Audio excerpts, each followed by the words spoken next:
भारतीय मुसलमान नरेंद्र मोदी और इसके हवारियों के तासुब का खास हदफ हैं। भारतीय मुसलमानों को कुचलने की साजिशों को जारी रखते हुए भारतीय हुकूमत ने काले कानून unlawful activities prevention act UAPA की आड़ में मुस्लिम तंजीम पॉपुलर फ्रंट ऑफ इंडिया और मुसलमानों की दीगर कई तंजीमों पर पाबंदी आयद कर दी है। मुसलमानों का कहना है कि PFI पर पाबंदी की आड़ में भारत की हिंदुत्व सरकार मुसलमानों की आवाज़ को दबाने की शर्मनाक कोशिश कर रही है। ये जो ड्रैकोनियन बैन जो लगाया गया है ये मुस्तकबिल के लिए डेंजरस चीज़ है, क्योंकि आप ये कहना चाहेंगे कोई मुसलमान अपनी दिल में जो बात है, जहन में बात है, वो ना करे। और जिस तरीक़े से हमारी इलेक्ट्रल जमहूरियत चल रही है वो फाशिज़म के करीब जा चुकी है। तो अब कोई भी नौजवान मुसलमान अपनी बात को रखेगा तो आप एक पैम्फलेट निकाल देंगे PFI का, और फिर वो जो काला कानून है UAPA का उसको इस्तेमाल करेंगे।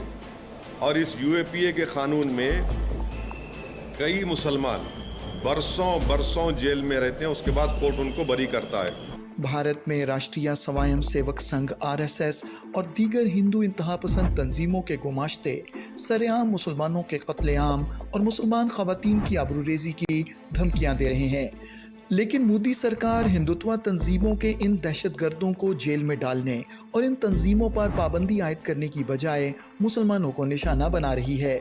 मुसलमानों के खिलाफ कुछ लोग बाकायदा तौर पर प्रेस कॉन्फ्रेंस कर करके धर्म संसद बुला करके दूसरे कम्युनिटी के लोगों को संगठित करने की बात करते हैं और मुसलमानों के खिलाफ उकसाते हैं और ये कहते हैं कि अभी आपने हाल ही में देखा होगा कि यति नरसिंहानंद जैसे लोग अलीगढ़ आकर अलीगढ़ मुस्लिम यूनिवर्सिटी के खिलाफ और मदारिस इस्लामिया के खिलाफ बाकायदा बयानबाजी करते हैं और वो ये कहते हैं कि इन लोगों को निकाल बाहर करके डिटेंशन सेंटर में भेज देना चाहिए। तो सरकार को मैं समझता हूं कि इन जैसे लोगों पर भी बाकायदा प्रतिबंध लगाना चाहिए और ये जिस भी ऑर्गेनाइजेशन से ये लोग एसोसिएट हैं उनके खिलाफ भी एक्शन होना चाहिए। भारत में इंसानी हुकूक के कारकुनों ने इस अमर पर तशवीश का इजहार किया है कि हाल ही में RSS के एक साबिक ओहदेदार यशवंत शिंदे ने ये होशरुबा इंकशाफात किए हैं कि RSS भारत में दहशतगर्दी की बड़ी कार्रवाइयों में मुलव्वस है, लेकिन भारतीय पुलिस एजेंसियां और अदलिया RSS के खिलाफ कार्रवाई की बजाय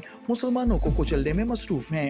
राष्ट्रीय स्वयंसेवक संघ के पूर्व प्रचारक ने हलफनामा दिया है जिसमें उन्होंने कहा है कि वे इस बात को जानते हैं और वे खुद आकर कहने को तैयार हैं कि पूरे देश में बम धमाके करने की यानी दहशतगर्द गतिविधि करने की राष्ट्रीय स्वयंसेवक संघ के लोगों की साजिश थी। अब ये बहुत गंभीर बात है।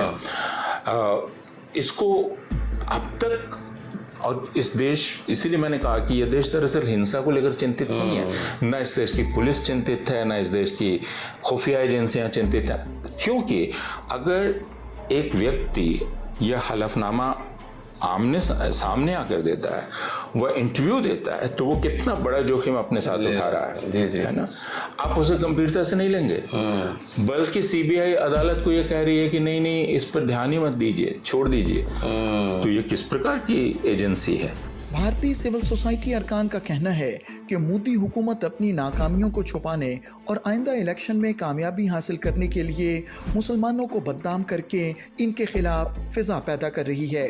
फिर से BJP का एक ये अपने आप में प्रयास है कि हिंदू बनाम मुसलमान राजनीति करके इन सारे जो मुद्दे हैं, चाहे वो इकोनॉमी के हो, चाहे वो रोज़गार का हो, चाहे वो महंगाई का हो, उसको एक तरीके से वहाँ से अटेंशन हटाकर फिर से हिंदू कंसोलिडेशन, हिंदुत्व की राजनीति पे लेकर आना है। हम और ऐसे PFI और मुसलमानों पे या माइनॉरिटीज़ पे इस तरीके से अटैक हम आगे जाकर भी देख सकते हैं, क्योंकि BJP का भरपूर प्रयास रहेगा कि 2024 से पहले वो अपनी हिंदुत्व की स्ट्रैटेजी, जो हिंदू कंसोलिडेशन की जो स्ट्रैटेजी है, उसको और उग्र बनाए। नरेंद्र मोदी और हिंदुत्व के गुमाश्ते भारत में जिस नफरत की आग को हवा दे रहे हैं, बिलाखिर यही आग भारत को जलाकर राख कर देगी।